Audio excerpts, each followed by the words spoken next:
The natural state of man is a competitive state of man. Men have always been competing with each other. Even now, right now, we compete with each other. I don't buy Ferraris to drive fast. I do sometimes, but if I'm in London traffic, it's not to go quick. No. It's to show everyone else I'm richer than them. That's what it is. It's a never-ending competition. I don't wear a big diamond Patek with fucking $500,000 to tell the time. I tell the time on my phone. I do it because I'm loaded. And this is actually what's interesting about the world, because the world's changed. Men used to go to war and fight each other in physical combat, and now we don't, because we're more civilized in some regards.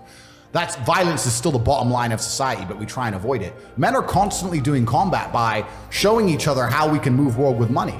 We're constantly in combat because of our status. 99% of what men do is for status. We want to be in good shape for status. We want the fast car for status. We want the nice house for status. We want the diamond watch. We want the hot girl. This is all for our status. Look at me. I'm the big dog. This is how we compete with each other.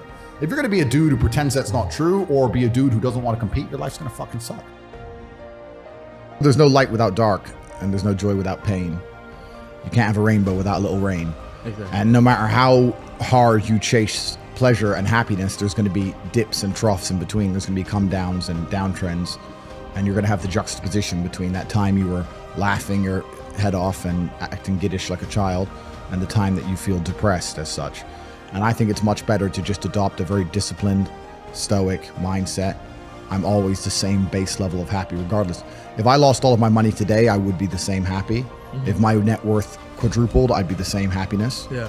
As long as I am alive, which is a struggle, unfortunately, in the current climate. But as long as I'm alive and the people I care about and love are alive, and as long as God gives me the honor of doing my duties and providing for the people I care about, as long as I get to wake up and know that there's a whole bunch of people in the world who need me, and I get to work hard to please them and do good for society and good for the world, then I'm a vessel of God, and I'm happy enough to survive. That's all I look at it as. I don't ever consider, how do I feel? That doesn't cross my mind. I have things to do.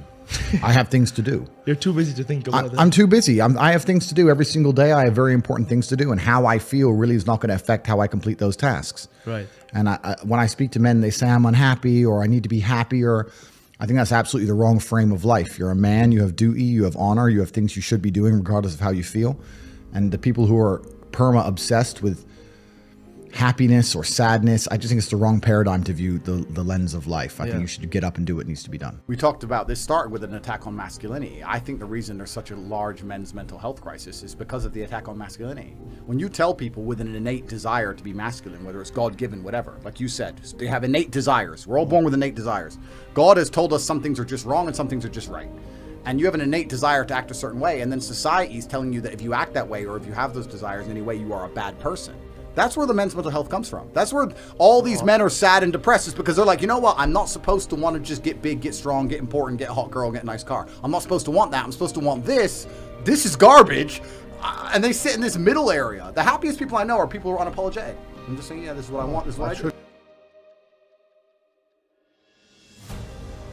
How I feel has absolutely zero bearing on how I live my life. I'll do the exact same tasks with the exact same vigor, whether I'm happy or sad. I still want to win.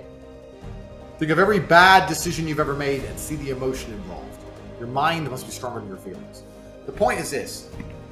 If you truly want to win, you can't only want to win when you're happy, and you can't only want to win when you're motivated, because you're competing against people like me who want to win all of the time. And unfortunately, it's player versus player. Every single girl that you want, every single dollar that you want, I also want. You're competing against men like me who will perform even when it's raining, not only when the sun is shining. And if you're going to be the kind of person who can only do it in one of those scenarios, you are going to lose. You must be prepared to perform all of the time. I have a lot of people who message me and say, oh, I struggle with motivation. And my answer is simple. Then stay a loser. If you can't find the motivation to not be a loser, then I strongly recommend you just stay a loser, stay in your lane, and stay out of my way. Yeah. I have no time for people who cannot find the motivation to fix themselves and fix their own lives. I've been the kind of person who will perform 7 days a week. Doesn't matter how I feel, doesn't matter what's happened, doesn't matter if I'm happy or sad, things must be done. And this is the mindset you need to adopt if you want to be a winner. Absolutely everything that happens in your life, whether it's good or bad, is completely your fault. Not enough people take responsibility for their lives completely. So if you're watching this, I want you to very seriously do this. This is a serious exercise. Take responsibility for your life. I want you to get a pen and a paper and write down everything good in your life, everything you're grateful for and thankful for, and everything bad that's happening to you in your life. Perhaps you have a job you don't get paid enough. Perhaps somebody at your job doesn't like you and is being horrible to you and is preventing you from getting a promotion. Perhaps your girlfriend doesn't listen to you. You have a bad relationship. Everything in your life is completely your fault.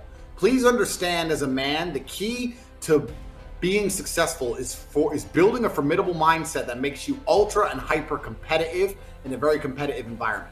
Now, competence and the ability to perceive the world as it really is, perspicacious and understanding the truth of the universe, is certainly a key element in terms of becoming a feared opponent and understanding the world and being competitive. However, there are certain scenarios, there are certain times in which you don't have to be concerned with being right or wrong.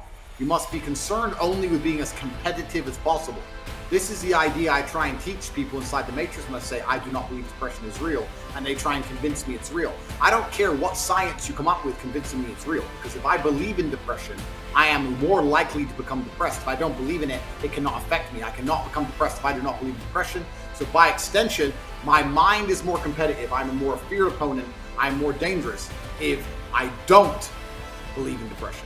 That's why I've created my mindset to be as competitive as possible. You must understand that competitiveness as a whole is the baseline for masculine experience. Every dollar you want is wanted by other men. Every female you want is wanted by other men. You are competing against other men your entire life. Even when you walk into a room, instantly you are measured and sized up and down, and you are competing. So for this reason, you must understand that you must build a mind that allows you to compete day after day at the highest possible echelons and be successful. Build a competitive mind. Now, to do that, you must self-analyze. Everything in your life is your fault. By accepting everything in your life is your fault, it makes you more competitive. If you believe that things just happen to you or that bad luck just comes and you can't affect it, you're not as competitive as someone like me who believes that everything is my fault. If it rains tomorrow, I am responsible for the rain. Do you understand? You may think I'm crazy, but I'm not, because I could have looked at the weather forecast and flown to another country to avoid the rain. There is always something I could have done. I could have packed an umbrella. I could have planned to go driving on another day when it's not raining. Everything is my fault all the time. I have absolutely not self-responsibility and accountability, which allows me to become as effective as possible when I'm facing my problems. When the enemy and the problems appear, my Aikido is max level 1000 because I am self-analyzing permanently. Everything I do is self-analysis. I get asked all the time, what do you feel? Or what about happiness or depression? That doesn't even, how I feel doesn't cross my mind. I don't know how else to explain it. There are days where I'm pissed off or sad or happy. It doesn't cross my mind. It's just like, I woke up, whatever mood I happen to be in, I have things I need to do. It's a busy day. Zuby's here soon. I need to go training before he gets here. I had a meeting with the bank at 7:15 a.m. I have shit to do. Like, I didn't cross my mind if I was happy, sad, excited. I just had to work. So I think my mental model, to a degree, I'm certainly not a person who doesn't feel emotions, because we're all human. I certainly do. But I've never prioritized them in any regard. I haven't built a mental model that affects, I haven't put them in the middle of my mental model and then affected my actions based on how I feel for each one. It's absolutely and completely the opposite. I would love to do a podcast on a day where I'm particularly sad and a podcast on a day when I'm particularly happy, and I guarantee you wouldn't be able to tell the fucking difference. So that's what allows me to be competitive, right? Because if you're competitive, if you want to be the most competitive predator on the planet, you have to be able to hunt in the day and the night. You have to be able to do both. You have to be able to perform when you're happy and sad. You can't only be able to perform when you're happy. You can't only go to the gym when you're motivated. You can't only be a competent person when your life's going well, because when your life's not going well, you're no longer competent. Then you're going to lose to people like me. And it's player versus player. If you're the kind of person who can only do well when you're happy and you're competing against someone like me who can do well all the fucking time, guess what? You lose. So my mental model, the answer is most of my opinions are just based around constructing a mental model that allows me to be brutally competitive.